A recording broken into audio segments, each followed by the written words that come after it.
Hello, I'm Robert Costa, and this is the Washington Week podcast. The State of the Union address is next week, Tuesday, after a 35-day shutdown and with negotiations to avert another, they're pretty much going nowhere. So what is the State of the Union? We have a great panel assembled to break it all down.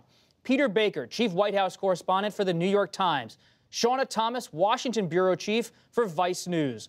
Nancy Cordes, Chief Congressional Correspondent for CBS News. And Bob Woodward, Pulitzer Prize-winning reporter and author and associate editor at The Washington Post. The annual State of the Union address is an event infused with history and politics. Last year, women there wore black to honor the Me Too movement. Guests are often invited by both sides to make a political point. This year, an undocumented worker, a former employee at one of the president's clubs, will be in the audience. The first DACA recipient to become a Rhodes Scholar will also be there. Democrat Stacey Abrams, who narrowly lost her bid to be the first African-American female governor, will give the Democratic response. The president had this to say about Ms. Abrams. Oh, I campaigned against Stacey Abrams. I know that President Obama campaigned for her, Michelle Obama campaigned for her, and Oprah campaigned for her. And all Brian had was me. And he won fairly easily, fairly easily. I hope that she does a good job. I mean, I respect her. I don't know her. I haven't met her, but I hope she does a good job. Nancy, based on your reporting, roaming around the Capitol, talking to lawmakers, what do they want to hear from the president, the Republicans? Well, they'd like to hear him make a case for an agenda that goes beyond a border wall, because frankly, most Republicans don't share his passion for a wall. And, his single-minded focus on this has really sucked a lot of the oxygen out of the room and has prevented them from advancing the rest of their agenda on Capitol Hill. They don't see it as a winning issue for them. They've seen all the public polling that blames him and Republicans for the shutdown more so than Democrats. They don't think that declaring an emergency or, heaven forbid, another shutdown is going to be any better for them. So they would really like to move off of this issue and on to something else. But the more time that goes on, the more the president digs in. So I think that they expect that he will spend a significant amount of time in this State of the Union saying the kinds of things that we heard him say in interviews with people like Peter this week, that he believes that this is the defining security issue that the U.S. is facing, and that there will be terrible ramifications if this wall isn't built. If anything, he seems to be getting more dug in. Shauna, what about the moment for Speaker Pelosi and Stacey Abrams? I think for Speaker Pelosi, one of the reasons why it would be so awkward to have had the State of the Union during the government shutdown is that she would have had to sit behind him as he was talking about the State of the Union, and the State of the Union part of it was shut down.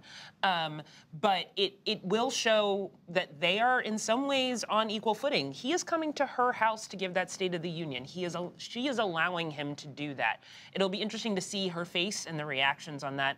I also think this is a moment, much like when this new Congress was sworn in earlier this year, that people are going to look around in those cutaways of the cameras, and you're going to see the Democratic side, and you're going to see the Republican side, and the Democrats are going to be full of women, and it's going to be full of people of color, and the Republican side is going to be full of white men. And that contrast, especially as the president is talking about immigration, is going to be quite stark. As for Stacey Abrams, giving the Democratic response it's terrible. It's a terrible assignment. Or giving the response in general. It's not just Democrats. It's whoever's on the other side. They couldn't find anybody who actually has an office to give it. Exactly. And also, the pomp and circumstance of the State of the Union, no matter who is president, is great. The lighting is great. The circumstances are great. And then you are always going to cut to someone in a diner or someone coming down the stairs of their house. There's no way to win on this one, just on the pure optics. It's not good. Marco Rubio, I remember that, Senator Rubio. But I'm hoping for the best. Well, the Democrats would love to see Stacey Abrams run for Senate in Georgia in 2020. So this is her chance to kind of get out there in some ways. But let's face what this is and who Trump is. He truly has become, looking at your wonderful interview with him, he is America's talk show host.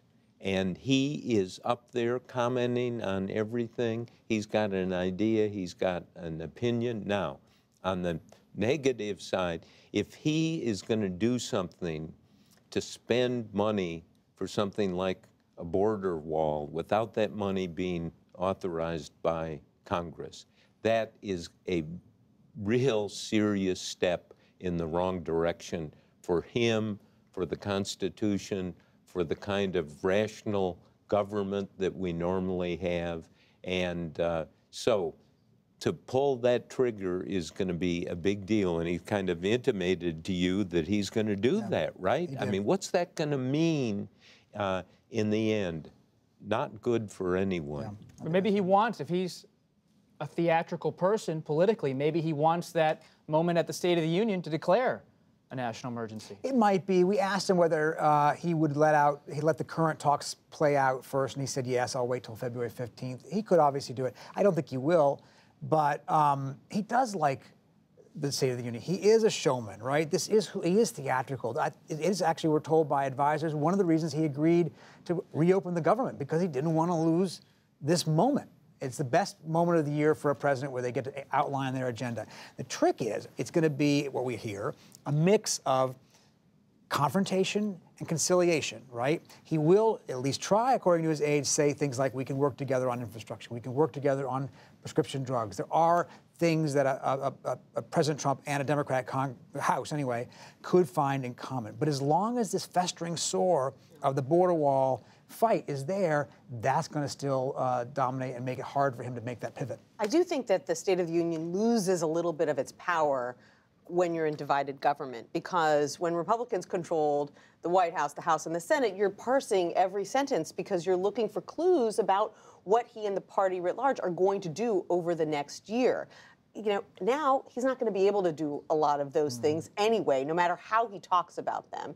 And really, you know, the only major policy initiatives that are going to get over the finish line are those that Democrats share with Republicans. And so I agree with you that it is going to be all about, you know, those areas of agreement. And does he just pay lip service to, yeah, prescription drugs and infrastructure, and we all want that? Or is there going to be some, you know, actual specific a note of compromise that will give people hope that maybe these two sides can find that compromise. But I'm not sure sort of politically the Democrats want to find that compromise with him.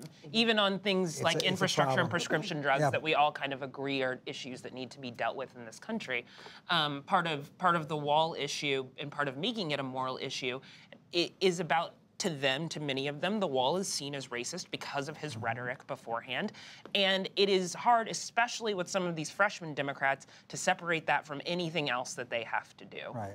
He's a toxic figure on the left, and any compromise with him by leadership will only get the Nancy Pelosi leadership in trouble with, you know, the AOCs of the Congress. And the Democratic Party is already getting a little bit of a riptide from the 2020 presidential race. Exactly. There's already 1,000 senators running for president on the Democratic side. That is not an exact number, clearly. But they are not, they can't really, in a Democratic primary, be seen as compromising with the President of the United States, at least not currently. Bob, yeah, where's the high road in this? I'm not sure. I haven't found one. What about the no road, Bob? I mean, you've been a student of the presidency, a reporter on the presidency for so long, and I wonder, has the State of the Union been played out? Nancy Pelosi, the speaker, canceled it for a couple weeks, and some observers said... And there were lots of people just sad and could not even get through the day waiting for that State of the Union. First, Trump normally does not like these scripted performances, as Peter knows, but in fact, and I don't know the details on this, you would, all of you, he has some good speechwriters. He actually can deliver rhetorically, so if he brings that, and I hope the speechwriters will call me tomorrow. I would like to. I would Get a like little to scoop. speak to them. I'll put out my phone number. They might be calling They you may right have been now. calling Yes, you that's before, maybe what right? it was. No, it was not. But it's. Woodward never reveals his sources. No, anyway. never. Yeah, that's fine. right. But the invitation for sources to come forward is always there. For all of us. For all of us. Yeah, Yes. that's right. All right, well, we'll all be watching Tuesday. That's it for this edition of the Washington Week podcast. You can listen wherever you get your podcast or watch on the Washington Week website. While you're online, check out our Washington Weekly News Quiz. I'm Robert Costa. Thanks for joining us, and we'll see you next time.